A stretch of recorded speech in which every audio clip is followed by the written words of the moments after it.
اعوذ باللہ من الشیطان الرجیم بسم اللہ الرحمن الرحیم صلی اللہ علی حبیبہ اکرم الاولین والآخرین وعلی آلہ واصحابہ وبارک وسلم۔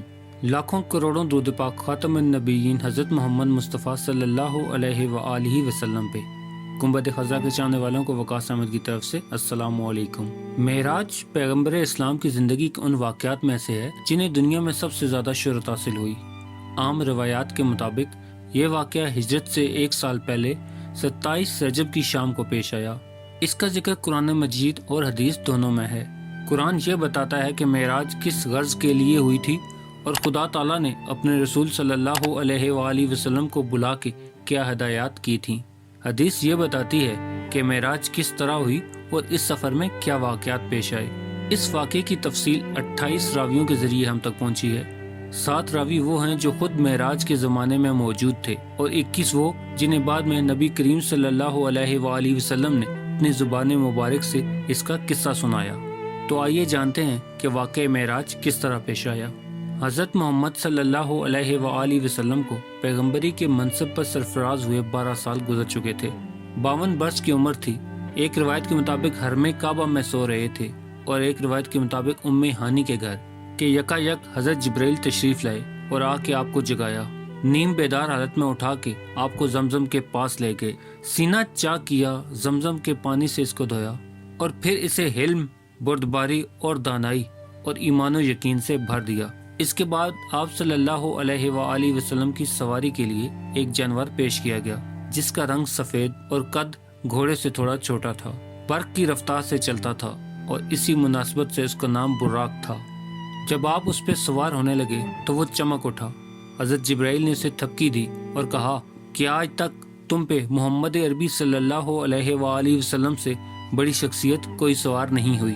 پھر آپ صلی اللہ علیہ وآلہ وسلم اس پہ سوار ہوئے اور حضرت جبرائیل کے ساتھ چلے۔ پہلی منزل مدینہ کی تھی جہاں اتر کے آپ صلی اللہ علیہ وآلہ وسلم نے نماز پڑھی۔ حضرت جبرائیل نے کہا اس جگہ پہ آپ ہجرت کر کے آئیں گے۔ دوسری منزل طور سینا تھی جہاں خدا حضرت موسیٰ علیہ السلام سے ہم کلام ہوتا تھا۔ تیسری منزل بیت اللحم تھی جہاں حضرت عیسیٰ علیہ السلام پیدا ہوئے۔ چوتھی منزل پہ بیت المقدس تھا جہاں براق کا سفر ختم ہوا۔ بیت المقدس پہنچ کے آپ براق سے اتر گئے، ہیکل سلیمانی میں داخل ہوئے تو ان سب پیغمبروں کو موجود پایا جو حضرت آدم علیہ السلام سے لے کے آپ سے پہلے تک تشریف لا چکے تھے۔ آپ صلی اللہ علیہ وآلہ وسلم کے پہنچتے ہی نماز کے لیے صفیں باندھی گئی۔ سب منتظر تھے کہ امامت کے لیے کون آگے بڑھتا ہے۔ حضرت جبرائیل نے آپ کا ہاتھ پکڑ کے آپ کو آگے بڑھا دیا اور آپ نے سب کو نماز پڑھائی۔ نماز پڑھنے کے بعد آپ کا بیت المقدس سے آسمان کا سفر شروع ہوا۔ پہلے آسمان پہ پہنچے تو دروازہ بند تھا۔ محافظ فرشتوں نے پوچھا کون آتا ہے؟ حضرت جبرائیل نے اپنا نام بتایا۔ پوچھا تمہارے ساتھ کون ہے؟ حضرت جبرائیل نے کہا محمد صلی اللہ علیہ وآلہ وسلم۔ پوچھا کیا انہیں بلایا گیا ہے؟ کہا ہاں۔ تب دروازہ کھلا اور آپ کا پرتپاک خیر مقدم کیا گیا۔ یہاں آپ کا تعارف فرشتوں اور انسانی ارواح کی ان بڑی بڑی شخصیتوں سے ہوا جو اس مرحلے پہ مقیم تھیں۔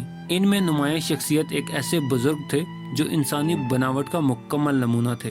چہرے، مہرے اور جسم کی ساخت میں کسی پہلو سے کوئی نقص نہ تھا۔ حضرت جبرائیل نے بتایا یہ آدم علیہ السلام ہیں، آپ کے مورث اعلیٰ۔ ان بزرگ کے دائیں بائیں بہت لوگ تھے۔ وہ دائیں جانب دیکھتے تو خوش ہوتے اور بائیں جانب دیکھتے تو روتے۔ پوچھا یہ کیا ماجرا ہے؟ بتایا کہ یہ نسل آدم ہے۔ آدم اپنی اولاد کے نیک لوگوں کو دیکھ کے خوش ہوتے ہیں اور برے لوگوں کو دیکھ کے روتے ہیں۔ پھر آپ صلی اللہ علیہ وآلہ وسلم کو تفصیلی مشاہدے کا موقع دیا گیا۔ ایک جگہ آپ نے دیکھا کچھ لوگ کھیتی کاٹ رہے ہیں اور جتنی ہی کھیتی وہ کاٹتے ہیں اتنی ہی زیادہ کھیتی بڑھ جاتی ہے۔ پوچھا یہ کون لوگ ہیں؟ کہا گیا یہ خدا کی راہ میں جہاد کرنے والے ہیں۔ پھر دیکھا کچھ لوگ ہیں جن کے سر پتھروں سے کچلے جا رہے ہیں۔ پوچھا یہ کون ہیں؟ کہا گیا یہ وہ لوگ ہیں جن کی سرگردانی ان کو نماز کے لیے نہ اٹھنے دیتی تھی۔ کچھ اور لوگ دیکھے جن کے کپڑوں میں آگے اور پیچھے پیوند لگے ہوئے تھے اور وہ جانوروں کی طرح گھاس چر رہے تھے۔ پوچھا یہ کون ہیں؟ کہا گیا یہ وہ ہیں جو اپنے مال سے زکوٰۃ خیرات نہ دیا کرتے تھے۔ پھر ایک شخص کو دیکھا کہ لکڑیوں کا گٹھا جمع کر کے اٹھانے کی کوشش کرتا ہے اور جب وہ نہیں اٹھا سکتا تو اس میں کچھ لکڑیاں اور بڑھا لیتا ہے۔ پوچھا یہ کون احمق ہے؟ کہا گیا یہ وہ شخص ہے جس پہ امانتوں اور ذمہ داریوں کا اتنا بوجھ تھا کہ اٹھا نہ سکتا تھا، مگر یہ ان کو کم کرنے کے بجائے اور زیادہ ذمہ داریوں کا بوجھ اپنے اوپر لاتے چلا جاتا تھا۔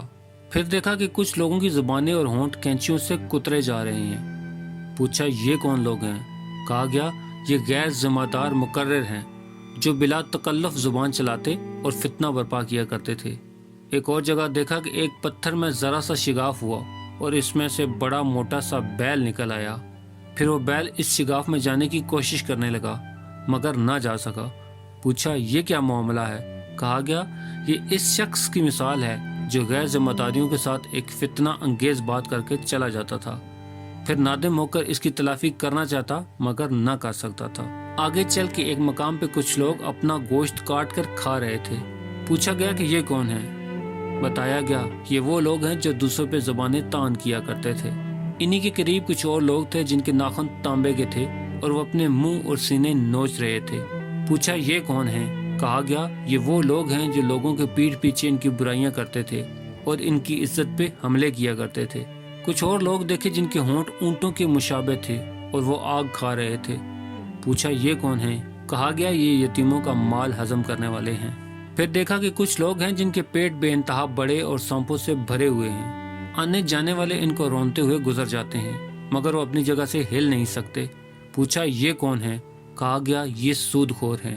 پھر کچھ اور لوگ نظر آئے جن کی ایک جانب نفیس چکنا گوشت رکھا تھا اور دوسری جانب سڑا ہوا گوشت جس میں سے سخت بدبو آ رہی تھی۔ وہ اچھا گوشت چھوڑ کے سڑا ہوا گوشت کھا رہے تھے۔ پوچھا گیا یہ کون ہے؟ کہا گیا یہ وہ مرد اور عورتیں ہیں جنہوں نے حلال بیویوں اور حلال شوہروں کے ہوتے ہوئے حرام سے اپنی خواہشات کو پورا کیا۔ انہی مشاہدات کے سلسلے میں نبی کریم صلی اللہ علیہ وآلہ وسلم کی ملاقات ایک ایسے فرشتے سے ہوئی جو نہایت ترش روی سے ملا۔ آپ صلی اللہ علیہ وآلہ وسلم نے جبرائیل سے پوچھا اب تک جتنے فرشتے ملے تھے سب خندہ پیشانی اور بشاش چہروں والے تھے، ان حضرت کی خشک مزاجی کا کیا سبب ہے؟ حضرت جبرائیل نے کہا اس کے پاس ہنسی کا کیا کام، یہ تو دوزخ کا دروغہ ہے۔ یہ سن کے آپ صلی اللہ علیہ وآلہ وسلم نے دوزخ دیکھنے کی خواہش ظاہر کی۔ آپ کی نظروں کے سامنے سے پردہ اٹھا دیا گیا اور دوزخ اپنی تمام تر ہولناکیوں کے ساتھ نمودار ہو گئی۔ اس مرحلے سے گزر کے آپ صلی اللہ علیہ وآلہ وسلم دوسرے آسمان پہ پہنچے۔ یہاں کے اکابرین میں دو نوجوان سب سے زیادہ ممتاز تھے۔ تعارف پہ معلوم ہوا یہ یحییٰ اور عیسیٰ علیہ السلام ہیں۔ تیسرے آسمان پہ آپ صلی اللہ علیہ وآلہ وسلم کا تعارف ایک ایسے بزرگ سے کرایا گیا جن کا حسن عام انسانوں کے مقابلے میں ایسا تھا جیسے تاروں کے مقابلے میں 14ویں کا چاند۔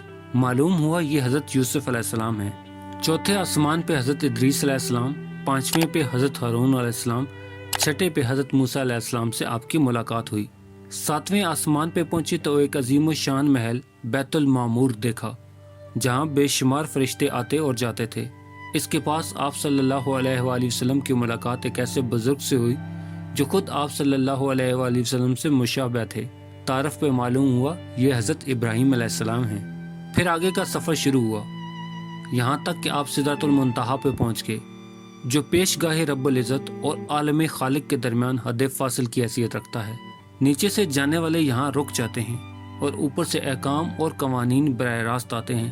اس مقام کے قریب پہنچ کے آپ کو جنت کا مشاہدہ کرایا گیا تو آپ صلی اللہ علیہ وآلہ وسلم نے دیکھا کہ اللہ نے اپنے صالح بندوں کے لیے وہ کچھ مہیا کر رکھا ہے جو کسی آنکھ نے نہ دیکھا اور کسی کان نے نہ سنا اور کسی ذہن نے اس کا تصور تک نہ کیا۔ سدرۃ المنتہا پہ حضرت جبرائیل علیہ السلام ٹھہر گئے اور آپ صلی اللہ علیہ وآلہ وسلم تنہا آگے بڑھے۔ ایک بلند اور ہموار سطح پہ پہنچے تو بارگاہ جلال سامنے تھی۔ ہم کلامی کا شرف بخشا گیا۔ جو باتیں ارشاد ہوئیں ان میں سے چند یہ ہیں۔ ہر روز 50 نمازیں فرض کی گئیں۔ سورہ بقرہ کی آخری 2 آیتیں تعلیم فرمائی گئیں۔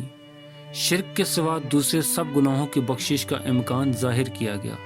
ارشاد ہوا کہ جو شخص نیکی کا ارادہ کرتا ہے اس کے حق میں ایک نیکی لکھ دی جاتی ہے اور جب وہ اس پہ عمل کرتا ہے تو 10 نیکیاں لکھ دی جاتی ہیں، مگر جو برائی کا ارادہ کرتا ہے اس کے خلاف کچھ نہیں لکھا جاتا اور جب وہ اس پہ عمل کرتا ہے تو ایک ہی برائی لکھی جاتی ہے۔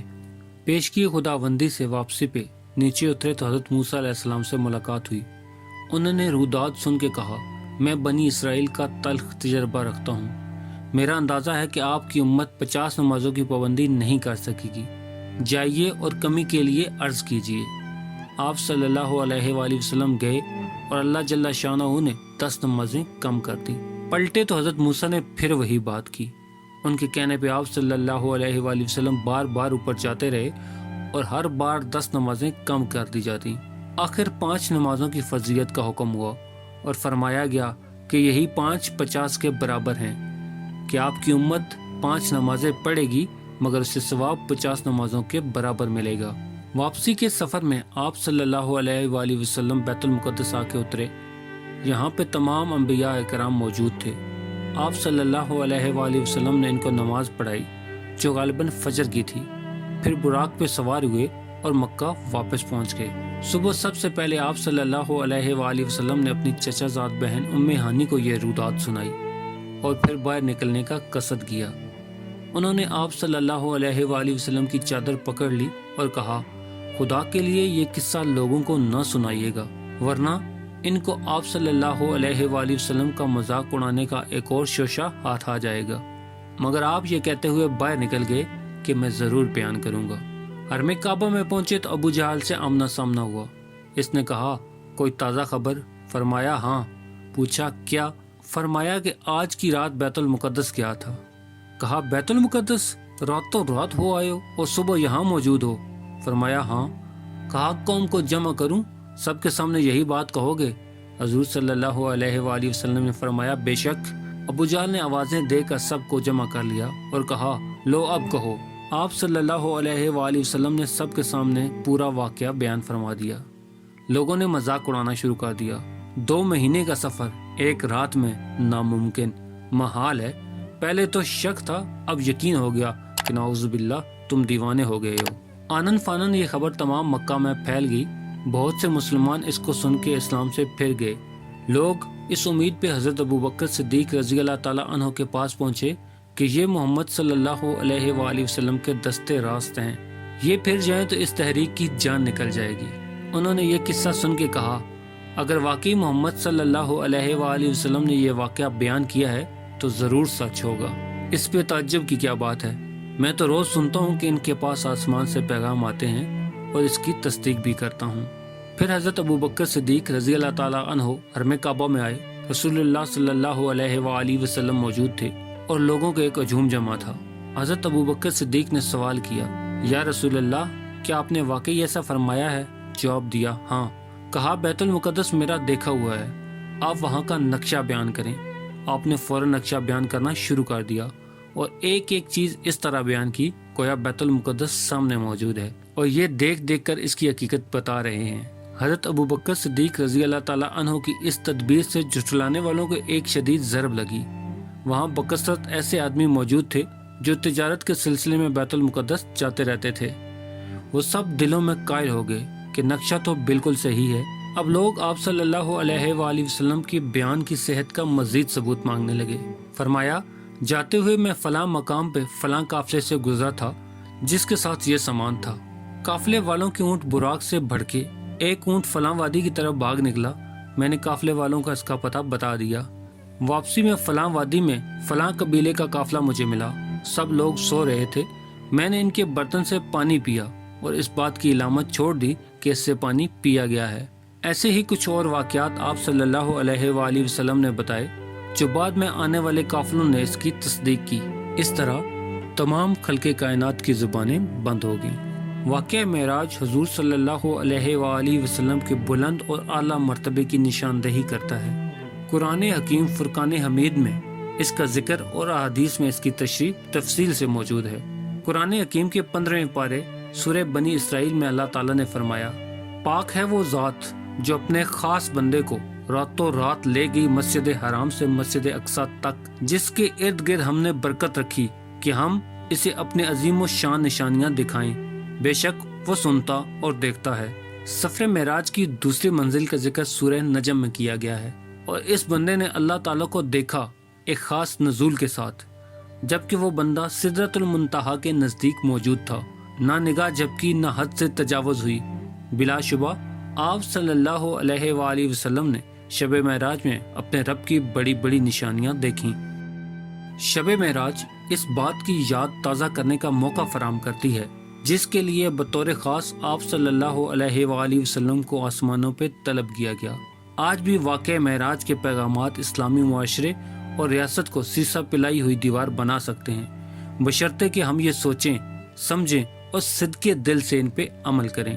معراج النبی صلی اللہ علیہ وآلہ وسلم کی اصل اہمیت اس کی کیفیت کے جزیات میں کھو جانے میں نہیں، بلکہ معراج ایک عظیم ترین معجزہ ہے، ایک عظیم ترین واقعہ ہے اور ایک عظیم ترین پیغام ہے جو ایک عظیم ترین شخصیت حضرت محمد مصطفیٰ صلی اللہ علیہ وآلہ وسلم کے ساتھ فرش اور عرش کے درمیان خالق دو جہان کے حکم سے پیش آیا۔ پیارے دوستو، امید کرتا ہوں واقعہ معراج کی ویڈیو آپ کو پسند آئی ہوگی تو اسے لائک کر دیں اور مزید اس طرح کی ویڈیوز کو دیکھنے کے لیے میرے چینل کو سبسکرائب کرنا ہرگز مت بھولیں۔ بیل کا بٹن بھی دبا دیں تاکہ آپ کو نئی آنے والی ویڈیوز کا نوٹیفیکیشن مل سکے۔ ملتے ہیں ایک نئی ویڈیو کے ساتھ، تب تک کے لیے اپنا خیال رکھیے گا۔ اللہ رب العزت آپ کو آسانیاں دے اور آسانیاں بانٹنے کا شرف عطا کرے۔ اللہ حافظ۔